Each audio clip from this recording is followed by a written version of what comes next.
Olá pessoal, boa noite.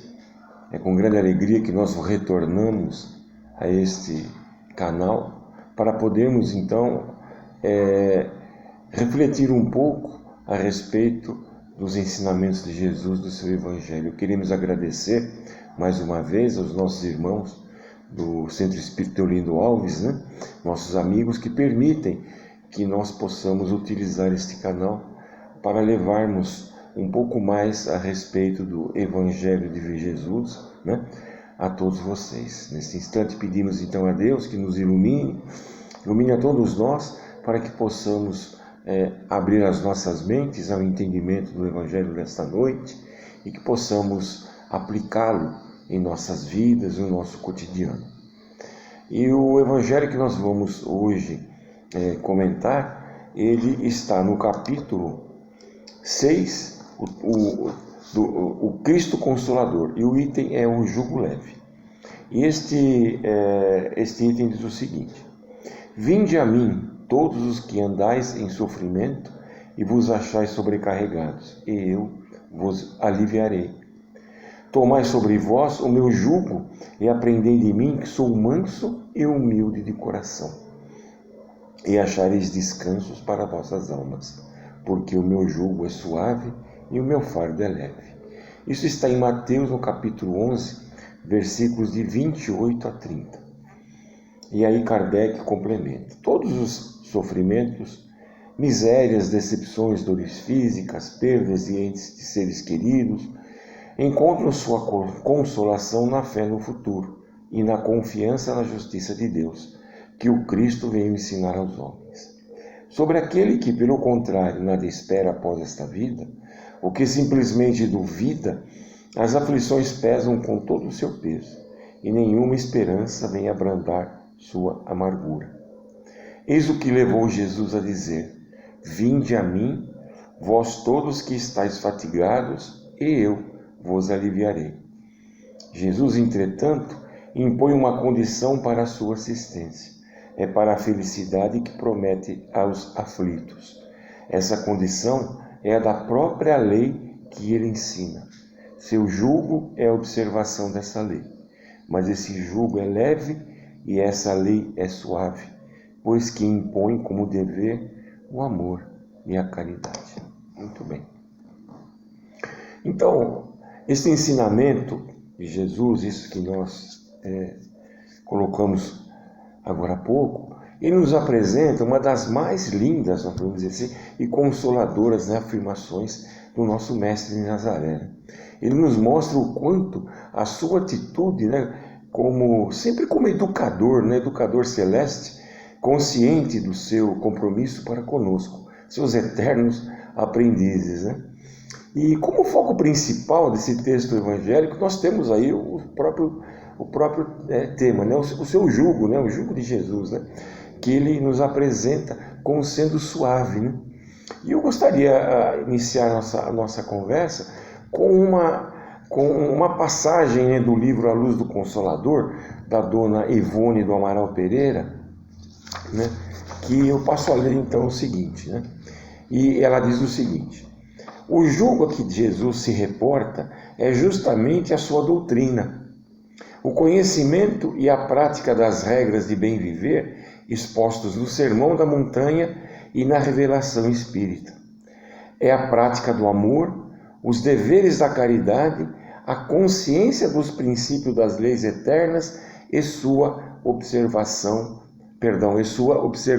possível, divulgadas no alto do Monte Sinai. Então, como sabemos, Jesus, em seus ensinamentos, ele sempre procurava levar a todos nós, naquela época principalmente, situações do próprio cotidiano para que pudéssemos então entender suas mensagens. O povo hebreu naquela época, ele passava por um momento de opressão, de sofrimento, era do domínio do povo do mundo romano, aqueles tinham que se submeter, através de muitas dores, de muitos sofrimentos. Quando Jesus procura em seus ensinamentos destacar o seu jugo, é porque verdadeiramente a gente pode compreender, existiam outros assim como existem até hoje, né? Outros e esses outros, na verdade, eles são diretamente envolvidos com os interesses inferiores do ser humano. Então, ao refletirmos sobre sua mensagem, quando Jesus oferece o seu jugo, o que ele faz? Ele inicia o seu ensinamento dizendo que vinde a mim, né? Um chamamento, né, que ele faz, né, de vida eterna, e que, se nós verificarmos, ele está presente em todo o seu evangelho, né? Ele nos convidando a trilhar sempre um novo caminho, né? Conhecer um novo caminho, caminho de paz, caminho de amor, caridade, né? Como dizem os textos que nós lemos, né? De muita fraternidade entre nós, né? Então, quando Jesus diz, vinde a mim, ele está nos convidando a segui-lo em uma nova jornada, muito difícil por sinal, nós estamos falando, é muito difícil, mas certamente com uma recompensa magnífica de progresso para toda a nossa vida eterna, né? Então, com seu imenso amor, com aquele sentimento de amor que ele tinha por nós, então quando o Mestre ele nos convida, vinde a mim, ele indica-nos o que é um caminho para a nossa libertação, né? Libertação do que? Libertação do espírito, libertação dos nossos erros, de nossas imperfeições, dos nossos enganos, das más escolhas, né? E ele nos convida o quê? Né? O que ele nos convida? Ele nos convida a enxugar lágrimas, né? Ele nos convida então a oferecer o nosso ombro aos nossos maiores inimigos, doar as nossas mãos para o auxílio, né, de um doente, levarmos sempre que possível consolação, né, e esperança àquelas pessoas oprimidas, né, necessitadas de todos os tempos, né? E esse convite, se a gente analisar, ele está nos acompanhando em toda a nossa vida, né? E às vezes, apesar de ser um apelo milenar, né? O Evangelho de Jesus está conosco há mais de 2000 anos. Então, apesar de ser um apelo milenar e tão amoroso de Jesus, a gente se lembra que nós somos espíritos criados simples e ignorantes, né? E durante a nossa jornada, durante o nosso caminhar, a gente peregrina por caminhos muito contrários a isso, né? Por caminhos equivocados, né? E às vezes, apesar das inúmeras oportunidades de crescimento moral, crescimento espiritual, que a gente recebe de Deus, essas oportunidades, através do que? Através dessas nossas sucessivas passagens, através da experiência da carne, né? A gente acaba, porém a gente acaba insistindo, né? Insistindo em continuar acariciando, né, os prazeres da vida que a vida material nos oferece, né? A gente acaba focando única e exclusivamente nas questões materiais, então não dando o que? A real importância àquilo que é eterno, né? Aquilo que vai nos acompanhar durante toda a nossa vida futura, né? E não aquilo que nos atende somente hoje, né? Aquilo que é transitório, aquilo que não acrescenta nada a nós nesse nosso caminhar. A gente sempre diz, né, que o material ele é importante porque nós vivemos no mundo material e nós os necessitamos. O que nós temos que procurar isso tudo é um equilíbrio entre essa nossa necessidade e aquilo que verdadeiramente nós temos que buscar, né? Que são as virtudes, que é o nosso caminhar para a nossa vida eterna, né? Então, é dada para nós toda a oportunidade de conhecimento, né? E a gente recebe esse conhecimento principalmente da nossa doutrina, né? Da doutrina espírita, que ela é muito esclarecida neste assunto, né? Então, compete o que? A nós compreender, né? E muitos não entendem, né? Que não é o Cristo que deve vir até nós, né? Colocando às vezes até a mão na massa, realizando talvez aquilo que é de nossa obrigação, né? Os nossos deveres, né? A gente tem que definitivamente decidir o que? Ir ao encontro do Cristo, né? Nós temos que ir ao encontro desse nosso irmão, né? E ir através ir nesse encontro de que forma, né? Através das nossas realizações, né? Das mudanças interiores que são tão necessárias ao nosso crescimento. Essas mudanças que nós falamos muito através da reforma íntima, através da busca desse homem novo, né?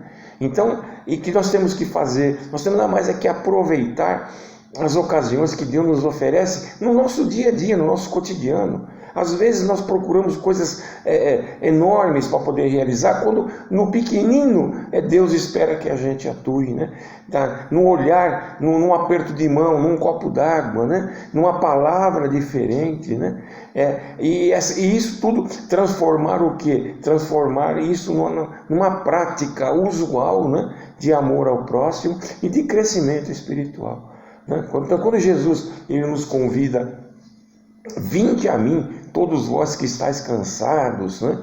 E eu vos aliviarei. O que ele faz, né? Ele nos oferece a força do seu amor, para que possamos encontrar o que? Felicidade, possamos encontrar paz, possamos encontrar harmonia em nossas vidas, né?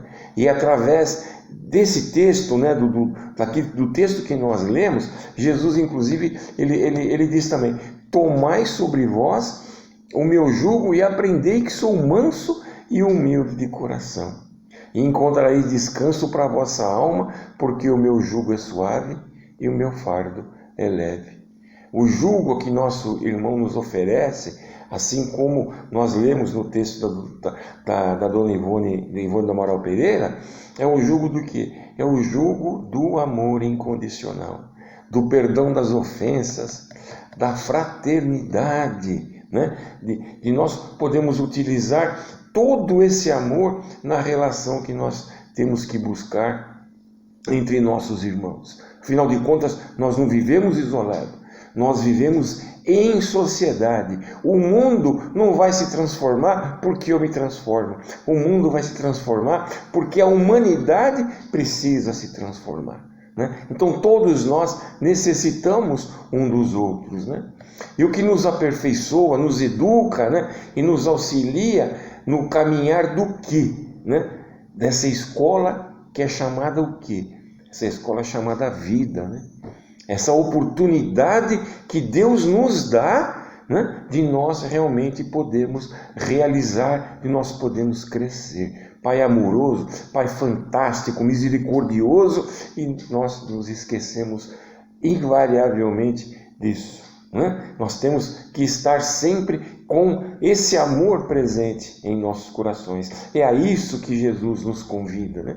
Então, e ao seguirmos, se nós colocamos em prática os ensinamentos, né, do seu Evangelho, a gente entende então, como eu disse, que nós só vamos praticar, que nós só podemos ir ao seu encontro, ao encontro de Jesus, né? Praticando o quê? Praticando o bem, praticando o amor e praticando a mais pura da caridade. E o próprio Evangelho diz, né, para nós, né, fora da caridade não há salvação. Paulo nos exemplifica isso em suas cartas de uma forma fantástica, né? Nós temos aqui exercitar a nossa caridade, né? E ainda sobre esse tema que nós estamos comentando hoje, no texto, nós ainda temos, Jesus diz o seguinte: aprendei de mim que sou manso e humilde de coração. Então Jesus, o que ele coloca à nossa disposição, né? O seu amor, né? O amor que aperfeiçoa e também nos guia, nos caminha, nos faz caminhar através do que? Da bondade e através da paz, né? Ele diz ainda que nós encontraremos descanso para a vossa alma. Encontrareis descanso para a vossa alma. Ele certamente não está convidando ali nós simplesmente ao ócio, né? Ele está assim nesse momento fazendo com que a gente pare, reflita para o verdadeiro sentido das nossas realizações na seara do bem. Atitude que a gente deve, que deve nos acompanhar, né, em toda a nossa trajetória, na busca das nossas realizações, na busca da nossa perfeição. E ele assevera também o seguinte: porque o meu jugo é suave e o meu fardo é leve. Ele não está aí o nosso mestre, carpinteiro de Nazaré, né, nos afastando do esforço e do trabalho, né? Ele não está querendo que nós deixemos de lado isso, do trabalho incessante, que é aquilo que nós temos que realizar. A gente sabe que a nossa trajetória na busca da nossa evolução constante, espiritual, se traduz no quê? Em trabalho. Trabalho árduo de renovação constante, sempre voltado o quê? Para a prática do amor e a prática da caridade. Esse trabalho é de muita perseverança, de muito esforço, sujeito o quê? A muitas lágrimas e suor. Então a gente não deve, em momento algum, abdicar o que é os nossos compromissos da prática do bem.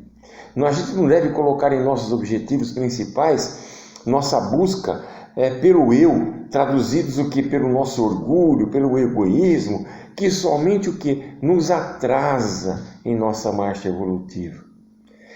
A gente não pode perder a oportunidade, não podemos ignorar o trabalho que nós temos que desenvolver em prol do nosso próximo. Como eu disse, nós não vivemos isolados, nós vivemos em sociedade. Um depende do outro. Cada um está num momento de evolução nesse instante, né? E Deus espera que cada um auxilie o outro, cada um possa permitir para que o outro possa também encontrar, né, os seus objetivos, o seu caminho, assim como nós, né? E isso, nós realizando esse trabalho, o que resultará em benefício só deles? Não, em benefício também de nós mesmos. É um conjunto de oportunidades que servem tanto para aqueles a quem nós estamos levando o nosso auxílio, como para nós que o estamos fazendo. Então não percamos as oportunidades, meus irmãos. Vamos poder trabalhar todos voltados para o amor de Cristo. E quando ele fala, vinde a mim, não vamos perder essa oportunidade. Vamos nos dirigir realmente a Cristo através do quê? Através do nosso trabalho, através das nossas atitudes, através de nós buscarmos cada vez mais aquilo que nos reserva como objetivos de vida eterna. Eu gostaria de encerrar agora lendo para vocês um texto do nosso irmão Vinícius, sobre o tema de hoje. É um texto um pouquinho, talvez um pouquinho longo, mas que eu gostaria de dividir com vocês, que ele fala muito a respeito do nosso tema de hoje. E ele chama-se Vinde a mim, né? É do livro Nas Pegadas do Mestre, de Vinícius. Diz o seguinte: Jesus acha-se de posse da suprema graça, frui o sumo bem e sente em si a plenitude da força onipotente que emana de Deus. Sua íntima e perfeita comunhão com o Pai torna-o participante dos divinos atributos. Em tais condições, um desejo ardente domina seu amorável coração: tornar os homens tais como ele é, fazê-lo co-herdeiros com ele da paterna herança. Daí o chamado: vinde a mim todos vós que vos achais em trabalho, oprimidos, e eu vos aliviarei. Todos os males que nos afetam têm origem na falta de comunhão com Deus. Consequentemente, tudo que nos causa aflições, mágoas e sofrimentos resolver-se-á como que por encanto, mediante o estabelecimento de nossas relações com a divindade. Da harmonia com o infinito depende todo o nosso bem. Convém notar que essa asserção é isenta de fantasmagoria e de ideias supersticiosas. Não se trata de milagre, mas de efeito positivo de uma lei natural. Estar com Deus importa em obedecer às leis que regem os destinos da vida, seja qual for o cenário onde essa vida se ostente. A lei por excelência, da qual decorrem as demais, como simples modalidade, é o amor. Quem está fora do amor destrói sua comunhão com Deus, quebra, na parte que lhe toca, a harmonia da vida universal.